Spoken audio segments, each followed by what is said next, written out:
কথা বলার বিষয়টা বিএনপি জামায়াত সহ আওয়ামী লীগের যে বিরোধী রাজনৈতিক পক্ষ তাদেরও একটা বড় ধরনের মাথা ব্যথার কারণ। বিশেষভাবে 12ই ফেব্রুয়ারি আওয়ামী লীগকে বাদ দিয়ে একটা নির্বাচন অনুষ্ঠানের মাধ্যমে তারা যখন কেউ সংখ্যাগরিষ্ঠতার ভিত্তিতে এককভাবে সরকার গঠনের স্বপ্ন দেখছে, কেউ বা জাতীয় সরকার গঠনের মাধ্যমে বাংলাদেশে একটা স্থিতিশীলতা নিয়ে আসা যাবে এমন তত্ত্ব হাজির করছেন, তখন তারা বিশেষভাবে জানেন যে এই যে শেখ হাসিনা ক্রমাগতভাবে কথা বলেই যাচ্ছেন নেতাকর্মী সমর্থকদের সাথে, সেটা আওয়ামী লীগকে এমনভাবে উজ্জীবিত এবং জীবিত রাখছে। এত বড় একটা পতনের শিকার হওয়ার পরেও 2024-এর আগস্টের পর যে এই যে তারা আশা করেছিলেন যে নির্বাচনটা এমন একটা পরিস্থিতিতে তারা আয়োজন করতে পারবেন যখন কিনা আওয়ামী লীগের নেতাকর্মীরা জেলে মামলা হামলার শিকার, ঘরবাড়ি দোকানপাট ছেড়ে পালিয়ে যেতে বাধ্য হয়েছেন, এবং এমন একটা পরিস্থিতিতে তারা নির্বাচনটা অনুষ্ঠান করতে পারবেন যখন আওয়ামী লীগের ভোটাররা দলে দলে বিএনপি বা জামায়াতে ইসলামীকে ভোট দিতে বাধ্য হবেন। এবং তারা আশা করেছিলেন আওয়ামী লীগের নেতা কর্মীরা প্রকাশ্যে ঘোষণা দিয়ে বিএনপি জামায়াতে ইসলামী কিংবা নতুন দল জাতীয় নাগরিক পার্টি সহ ফ্যাসিস্ট বিরোধী দলগুলোতে যোগ দিতে বাধ্য হবে। তখন তারা বুঝতে পারছেন যে এই দল হাল ছাড়ছে না, কারণ এই দলের প্রধান যিনি নেত্রী শেখ হাসিনা, তিনি হাল ছাড়ছেন না, তিনি বরং এক ধাপ করে ক্রমাগতভাবে আরো অগ্রসর হচ্ছেন। শেখ হাসিনা দিল্লির কোনো একটি নিরাপদ আবাসস্থল, ভীষণভাবে সুরক্ষিত এক আবাসস্থল থেকে বিভিন্ন প্ল্যাটফর্ম ব্যবহার করে দলীয় নেতাকর্মীদের সঙ্গে বক্তব্য রাখছিলেন। তিনি ফেসবুক লাইভে আসছিলেন আওয়ামী লীগের পাতায়, সেগুলো নিয়ে সেই বছরের বেশি সময় আগে একেবারে বাংলাদেশের সরকার প্রধান, ভারতের সরকার প্রধানকে অভিযোগ জানিয়ে দিয়েছেন। ভারত কর্ণপাত করে নাই। ভারতের প্রধানমন্ত্রী বাংলাদেশের অন্তর্বর্তীকালীন সরকারের প্রধান ডক্টর ইউনূসকে জানিয়েছে যে শেখ হাসিনা অতিথি, তিনি যে কোনো রকম সামাজিক যোগাযোগ মাধ্যমে ব্যবহারের স্বাধীন, কাজেই ভারত এতে কোনো হস্তক্ষেপ করবে না। এরপর অনেক চিঠি লেখালেখি করেছে বটে বাংলাদেশ, কিন্তু এখন দেখা যাচ্ছে সর্বসাম্প্রতিক যে ঘটনাটা ঘটলো সেটাতে শেখ হাসিনা জনপরিসরে এসে হাজির হলেন। সে উপস্থিতি অনলাইন, সে উপস্থিতি এখনো অডিও বার্তার, কিন্তু শেখ হাসিনাকে পুরোটা সভা জুড়ে অনলাইনে সংযুক্ত দেখা গেল।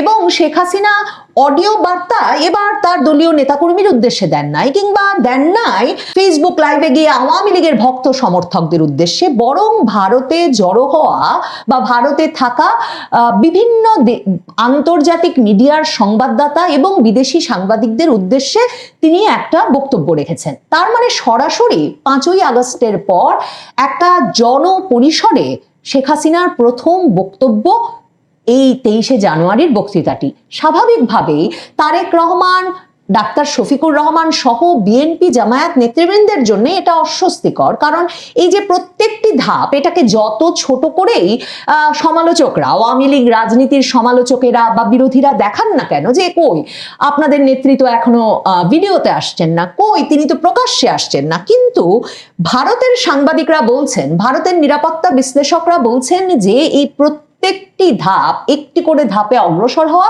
কারণ ভারত সরকারের দিক থেকে শেখ হাসিনার নিরাপত্তা ঝুঁকি নিয়ে এতটাই উদ্বেগ আছে এবং তার নিরাপত্তা বিষয়টি যারা দেখাশোনা করেন সেই পরামর্শকেরা সরাসরি তাকে বলেছেন যে কোনো ভিডিও বার্তায় তার উপস্থিতিটা তার সুনির্দিষ্ট অবস্থান চিহ্নিত করতে যে কোনো অপরাধী সন্ত্রাসবাদীদেরকে সরাসরি সহায়তা করবে, কাজে সে বিষয়ে এখনো তিনি অনুমোদন পাচ্ছেন না, বা তাকে সেই তাকে বারবার বলা হচ্ছে যে সেটা ঠিক হবে না।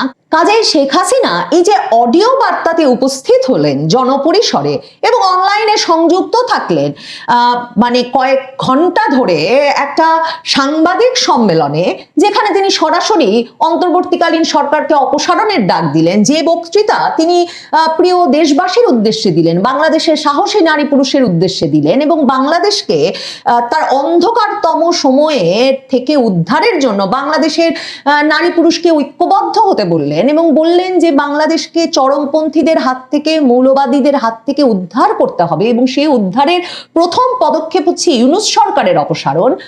বিএনপি জামাত বুঝতে পারে রাজনৈতিক প্রেক্ষাপটে উপস্থিত যে কোনো ব্যক্তিবর্গ, যে কোনো রাজনৈতিক দল বুঝতে পারে যে আওয়ামী লীগ তার পরিসরটি ছেড়ে যেতে চাইছে না।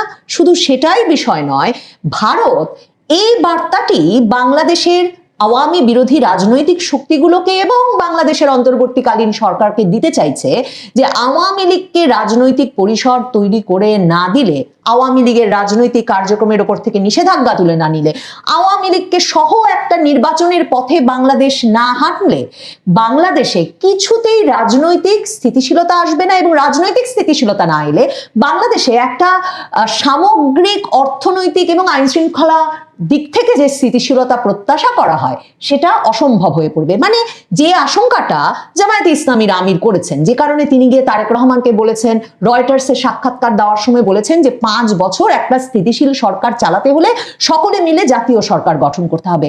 কারণ জামায়াতে ইসলামীর ভয় যে আওয়ামী লীগ যে কোনোভাবে রাজনৈতিক পরিসরে ফিরে এলে, রাজনৈতিক কার্যক্রমে যখন ফিরে আসবে, জামায়াতে ইসলামী প্রথমবারের মতো আওয়ামী লীগ সরকারের পতন ঘটিয়ে সারা বাংলাদেশে যেভাবে প্রকাশ্যে এসেছে, সকল বিশ্ববিদ্যালয়ে প্রকাশ্যে এসেছে, শুধু তো তাই নয়, বাংলাদেশে প্রথমবারের মতো শীর্ষস্থানীয় ব্যবসায়ীদের কে কোথায় কোন ব্যক্তিরা জামায়াতে ইসলামীর সমর্থক প্রকাশ্য হয়ে পড়েছে, বাংলাদেশে প্রথমবারের মতো বাংলাদেশের কোন বিশ্ববিদ্যালয়ে কোন শিক্ষক, বাংলাদেশের কোন মানে আইন পেশায় নিয়োজিত কোন কোন আইনজীবী কোথায় কোথায় জামায়াতে ইসলামীর সমর্থক এবং জামায়াতে ইসলামীর রাজনৈতিক কর্মীরা আছেন সেটা স্পষ্ট হয়ে গেছে। এখন জামায়াতে ইসলামী জানে ঠিক যেভাবে 5ই আগস্টের পর সারা বাংলাদেশের সকল পেশা আওয়ামী লীগ মানে ফ্যাসিবাদ এবং ফ্যাসিবাদের দোসর মুক্ত করা হয়েছে, সংবাদ মাধ্যম থেকে শুরু করে আইন পেশা পর্যন্ত, প্রশাসন, পুলিশ তা তো বটেই, ঠিক সেভাবে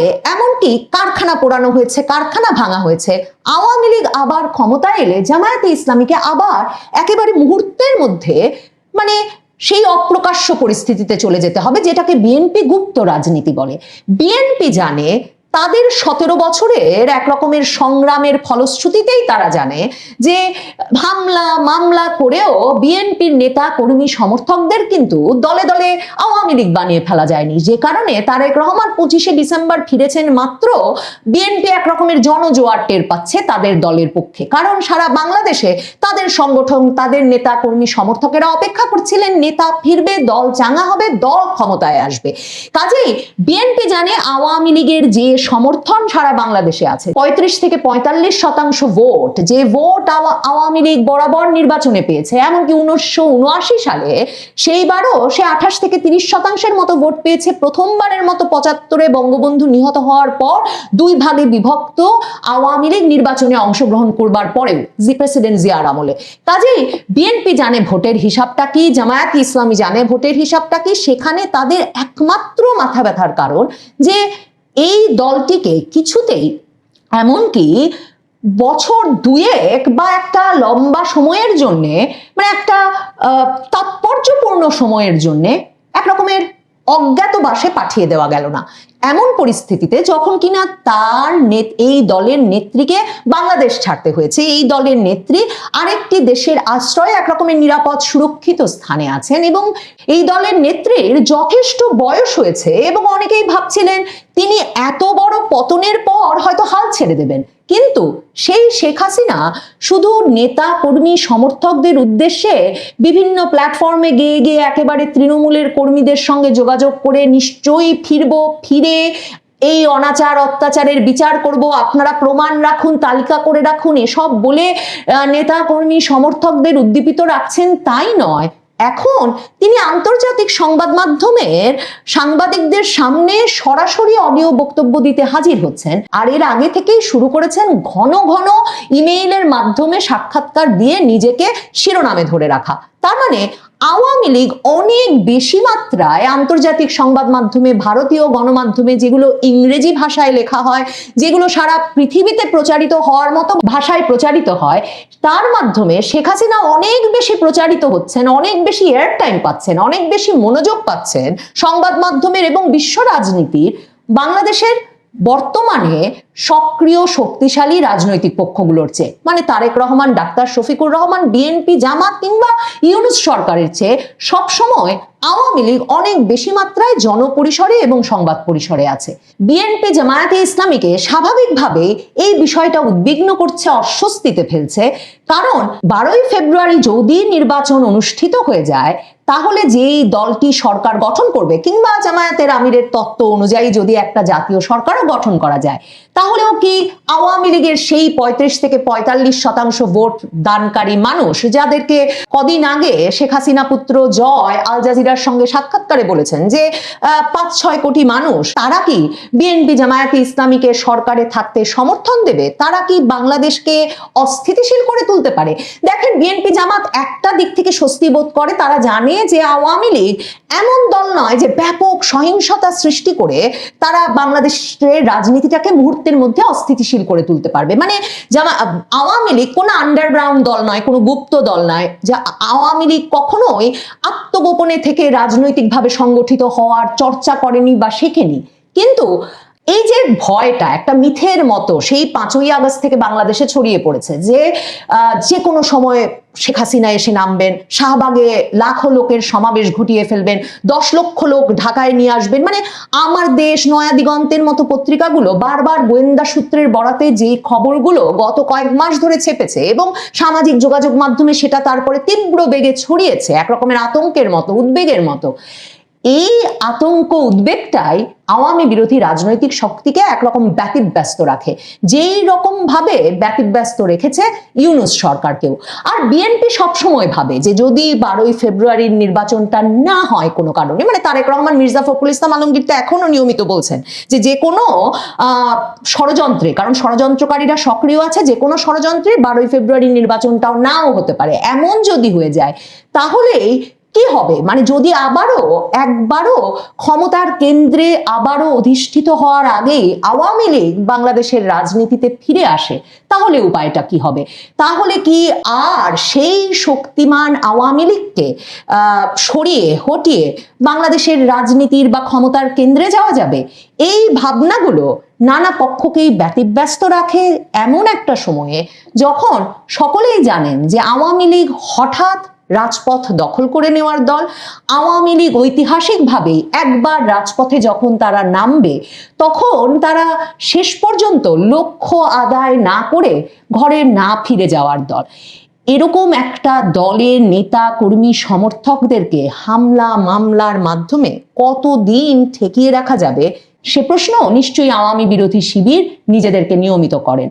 আর প্রতিবার শেখ হাসিনা আরেকটু অগ্রসর হন, আবারও জনপরিসরে এসে বক্তব্য দেন এবং সেই উদ্বেগ, আশঙ্কা বাড়ে। দর্শক, সম্পূর্ণ ভিডিওটি দেখলেন, আশা করি বিষয়টি বুঝতে পেরেছেন। এই নিয়ে আপনার গুরুত্বপূর্ণ মন্তব্যটি অবশ্যই কমেন্ট বক্সে জানিয়ে দিবেন। ধন্যবাদ।